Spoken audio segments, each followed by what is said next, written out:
Prahlada's begun his extensive contemplation into self-enquiry. So he's begun in considering what is meant by the self. What is he? What am I? I am not the external world. I am not the objects of the external world. I am not the body. I am not the senses. So what am I?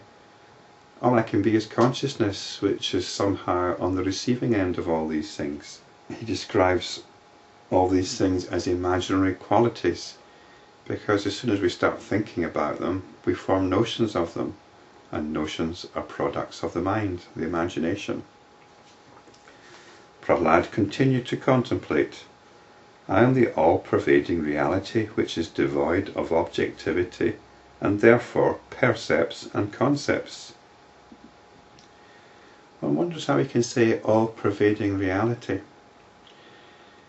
because that's the observation. It is what is common to everything that is going on. It's not a surmise about a reality out there. It's the reality here. The one common factor is consciousness, which we might describe as being on the receiving end of everything that's happening. I am pure consciousness. It is by this consciousness that all things, from a little pot to the mighty sun, are perceived.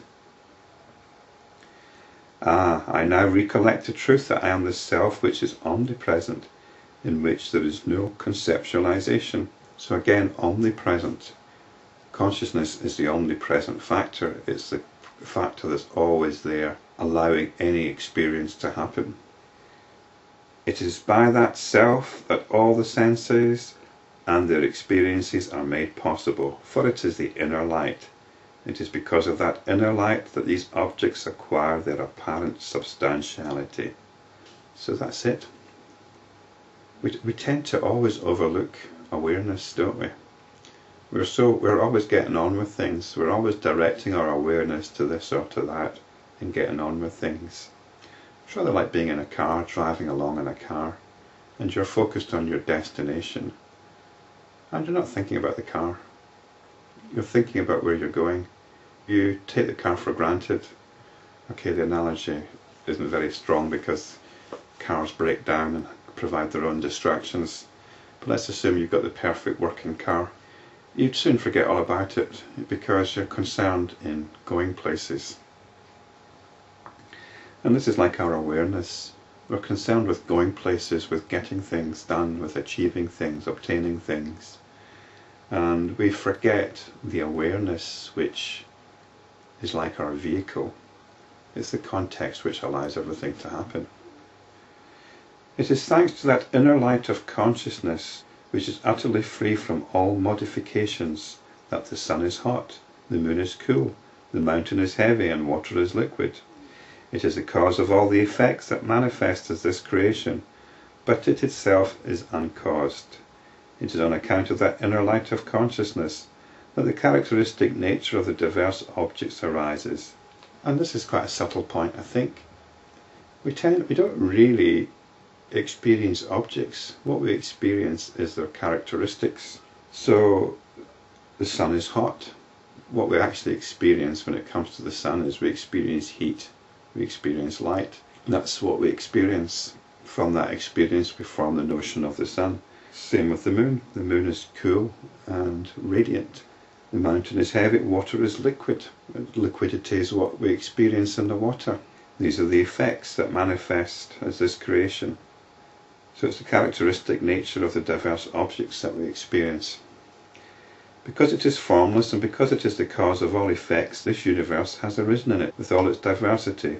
It alone is the cause of the manifestation of the Trinity, Brahma the Creator, Vishnu the Preserver, and Shiva the Redeemer. But it is not itself caused. And we need to be careful with this word cause as well. We've heard before in the Yoga Vasishta how space is sometimes described as the cause of growth. It's the cause of growth in the sense that it allows things to grow. It's a very passive kind of cause. We tend to think of a cause as active, but space isn't doing anything. It's what allows things to grow, because if there's no space to grow. And consciousness or awareness is exactly the same thing. It's the cause of everything, in the sense that it allows everything to happen. And of course it doesn't allow itself to happen, because it is what is allowing everything to happen. So it itself is not caused. I salute this self, which is its own light, free from the duality of knower and known, subject and object. In it exist all things of this universe, and into it they enter. Whatever this inner self thinks of, that happens everywhere, apparently as the external reality. We've got to be careful what sort of conclusions we take from this kind of statement. We could describe what is happening as thinking. Whatever this inner self thinks of, that happens everywhere, apparently as an external reality. It's not a question that your own personal thoughts somehow materialize, but what's this inner self? Whatever the inner self thinks of, the inner self is the notions by which we apprehend things. So we have the notion of an external world and a self, an individual. And that's how that becomes our reality. So it says, apparently as an external reality. When thought of by this consciousness, these things seem to come into being. When thought of as non-existent, they reach their end. Thus all these infinite objects appear in the limitless space of consciousness. They appear to grow and they appear to diminish, even as the shadow seems to grow and to diminish in the light of the sun. So there's just the field of experiencing going on. Things arise in it, things fade away. It's an infinite process. This self or inner light of consciousness is unknown and unseen.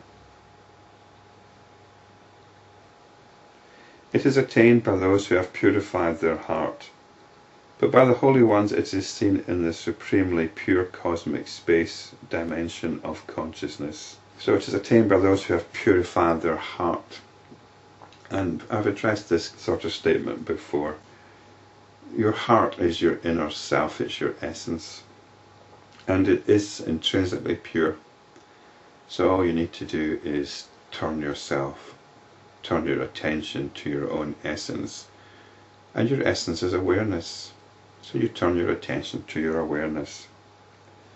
This is the same thing as the supremely pure cosmic space of consciousness. It's cosmic because we can be aware of the whole cosmos. Everything is possible within awareness. Everything arises within awareness. When you're looking out into the starry sky, that is arising in your own awareness. This self exists in an undivided state in the three worlds, from Brahma the creator to the blade of grass, as the infinite and self-luminous consciousness. It is one without beginning and end. It exists as the all, as the inner experience of all mobile and immobile beings.